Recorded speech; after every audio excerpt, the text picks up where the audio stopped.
Welcome to Talkin' Paint, the podcast supporting the auto detailing and auto film industry. My name is Gabe Fletcher, owner-operator of Ceramic Pro Pottstown and founder of the industry marketing and consulting agency Detailing Growth. Let's talk about why you suck at selling and your mindset around selling is broken. I recently saw a social media post. The difference between you doubling your monthly sales and staying stagnant is one little tweak in your sales process. This post got me thinking about the sales process and how the small things sometimes make a big difference. I hear all the time from detailers and shop owners, my close rate is over 50%, or you bring the leads, I'll close them. But then they come up with excuses like that guy wasn't qualified or they were too cheap. This is strictly a cop-out. They expect each person to be a laydown.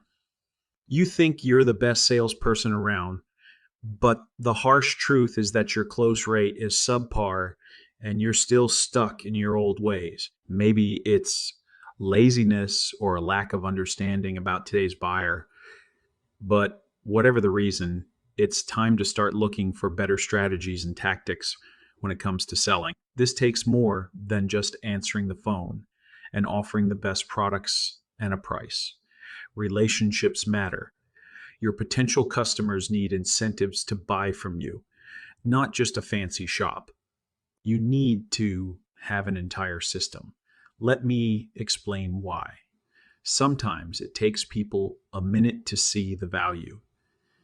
That's why investing in your educational content and automatic follow-up marketing is the biggest oversight that you will make in 2023. The buyer isn't always ready to convert, but they can with some gentle nudges.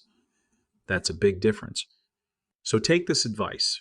Ditch the excuses of people aren't interested or that customer didn't have enough money. Instead, start building relationships and providing value. Potential clients will be more likely to trust you and choose your services over everyone else.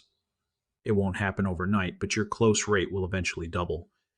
Are leads always the best? Of course not. But I bet if you take a step back and stop thinking that you are the best salesperson in the world, you'll figure it out. It's not always about selling your most expensive service or even selling someone on the first touch point. What are you doing to nurture that client? What are you doing to provide value? What are you doing to separate yourself from the competition? I'm sorry, but being number one, offering the best products, and having a fancy shop isn't going to be enough. Don't get me wrong, it helps, but in today's world, the buyer is skeptical of anything you have to say. Sometimes it can take months to convert a client. If you don't have a big picture follow-up plan in place, you're going to lose. Who is to say how many people have vehicles on order? But we're too busy to talk to you when they opted in. I had a prospect that I spoke to a week ago. He had a 2023 Corvette C8. He was a referral from another very happy client. I sent him a full proposal. We spoke on the phone. He asked for the weekend to think about it when I spoke to him on Friday. I waited until the end of the day when he would be driving home. I remember him mentioning traveling and he would be getting home late on Monday. I had him on the hook for $10,000 in work. I tried reaching him on that Monday. No answer. Tried Tuesday again. I gave him Wednesday and Thursday and hit him again that Friday. Nothing.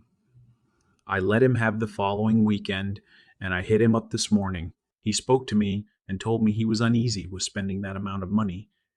I understood, so we got him on the books for a slightly lower package. At the end of the call, he thanked me profusely for being patient. I made sure he knew it was a no-pressure situation, and I put together a package that fit his budget, and he was ecstatic about it. This is just one example of how a small tweak in the sales process made all the difference. When you take the time to nurture that relationship and provide value and not rush people off the phone, you can often get that sale more easily than if you had pushed hard for it right away. Building relationships with customers is critical to success in this industry. Start building relationships and impacting the potential customer's decision-making process. I know you don't want to waste time with every jackwagon asking how much when your pricing is clearly stated on your website. Start providing the best damn experience from that initial text or phone call. Business will only get more competitive, and it's time to change your approach. I don't care if someone only sends you one. Word messages like price. When you take the time to build relationships, you'll find that your potential customers are more likely to trust you, more likely to value your service or product, and more likely to become loyal to your business. That means learning about them, asking about what they do and where they are located. Find a reason to be personally connected. Again, I'm not saying that every potential lead will become a customer, but when you take the time to build relationships, you'll find that your close rate goes up and you'll see the results in your monthly sales. Building relationships with clients so that understanding their needs and providing them with a custom solution is easier. By taking the time to get to know your potential clients, you identify the common interests you have and offer them a solution. Thank you so much for listening. I'm sure that this episode sounded a little weird. That's because I used an AI voice cloning software.